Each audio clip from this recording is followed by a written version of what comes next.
Okay guys, I wanted to do a quick review on this chin mount phone holder. I'll show you my review to the other two mounts I just bought. It's in the description down below. And I just wanted to go over this one because I returned the other two. They weren't going to work for me as well, and you'll see why in my other video. But I just wanted to point out the pros and cons of this one that I discovered. This is a new helmet that I just got, and I did a review on this as well, and I'll put that link in the description as well. This is the Troy Lee Stage downhill mountain bike helmet that I'm trying to use for my electric motorcycle. But back to the chin mount. It's actually better than I thought it would be, but the one thing that I noticed immediately, obviously I'm trying to get into a lightweight helmet for South Florida's heat, the ventilation, so forth.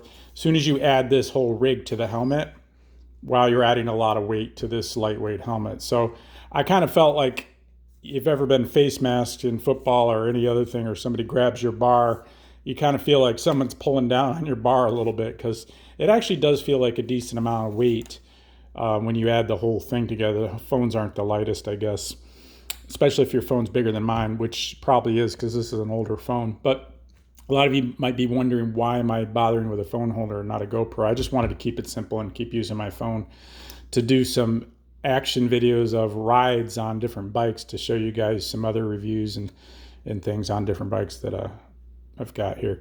So anyway, the pros of it, it actually does work pretty good in terms of sticking to your helmet.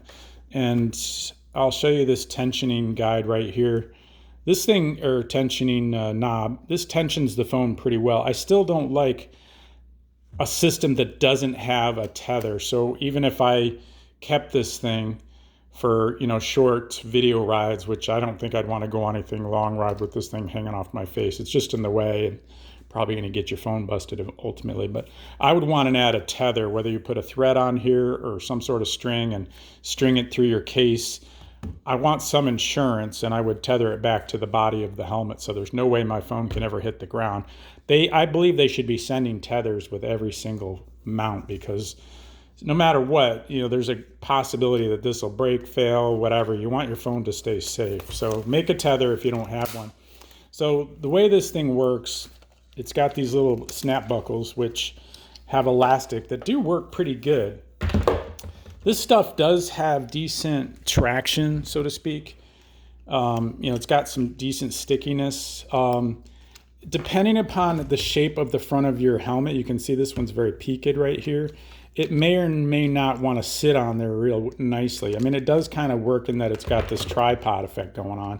And these things are stiff straps up here, and then you have the stretchy ones down here that Y out like that. That works pretty good, better than I thought it would, and it seems to hold it pretty stable.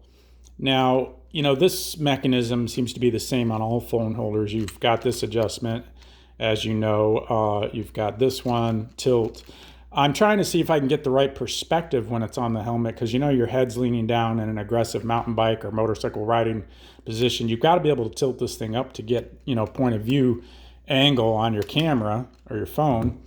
So that's something I haven't tested yet. I'm going to go out and do a couple little short rides. I mean, I did walk around with it, and it did get a pretty good perspective, but I wasn't in that aggressive riding position yet. So it's something to think about. It doesn't look overly durable, even though, I'm going for the off-road use right now. But if you guys wanted to look at it for other helmets, this isn't my Enduro helmet. I do use it for motocross tracks. That's why my face shield's not on it. I put that on and off when I need it. But this looks like it's going to fit here pretty okay. Now it is going to block that air vent, obviously. And it does, this one's kind of peaked too, but it does seem like it's going to be okay on this helmet as well. Now, obviously, any face shield has to close down on these straps. So now you're going to not be able to seal your face shield if that's important to you 100%. And again, I suppose on a larger, heavier helmet, you might not feel this weight as much, but on a really lightweight one, you do start to feel that weight hanging off your neck. It's not, it's not horrible, but it is substantial. So here's an Arise street bike helmet. This is the Corsair, and that fits on this one the best because this is a more rounded body. But obviously your shield, this is probably the shield on this one's most important to me. Now the straps aren't that thick there, so you probably could get a decent seal. You might hear a little whistle or something. I haven't road tested it, but you know, this one, the shield would be the most important because the speeds are the highest, obviously, and the wind force is the highest depending upon your windshield situation. But that fits on this body because it's so smooth. Now I lose this vent, obviously. It's not going to work that great. And then obviously you've got a helmet like this with no chin bar and you're in trouble. But could you mount it in other places? Could you mount it on the side and twist this thing around? I don't think you could. Let's see. Could you do that and have the camera sitting out like that? It's possible. I don't know. You might be able to do like a side mount. I mean, this one has quite a few holes in it, this helmet. You actually probably could rig it to actually get it through and do something like that if you wanted to get creative. Now, I can just barely get that strap there. That might not work, but let's see if it was up at these holes. It could possibly work there. I know that's, I'm stretching the limits of this thing, but it is possible, I guess, to maybe utilize it on a helmet like this if you want to get creative with its vent holes. Obviously, you could always film with the past. Just kidding. But that's, you know, something to consider. It was, I'll put a link below to which one this was. It came in a bag like this, and that was the brand name.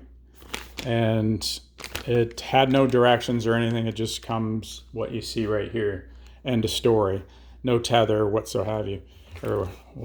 I mean, so I think I'm going to give this one another little test drive. Like I said, I only walked around with it. You know, if you don't have the perfect fit on the helmet, I could see this shifting over and getting you kind of a weird camera angle. But I think you could situate it. You know, you might want to use some double-sided tape just to make sure this thing doesn't shift during a bouncy ride and so forth. But I hope that helps you. Again, there's a link down below to the other two phone mounts I've tried, the chest one, and what was the other one? Oh, handlebar mount. Again, a lot of this mechanism is the same. This is the kind of unique part to the helmet mount. I kind of would give this a thumbs up, you know, for an alternative to different types of phone mounts. So I think it could work for you, and I'll give it a try. Hope that helps you guys. I appreciate any subscriptions and likes. Take care.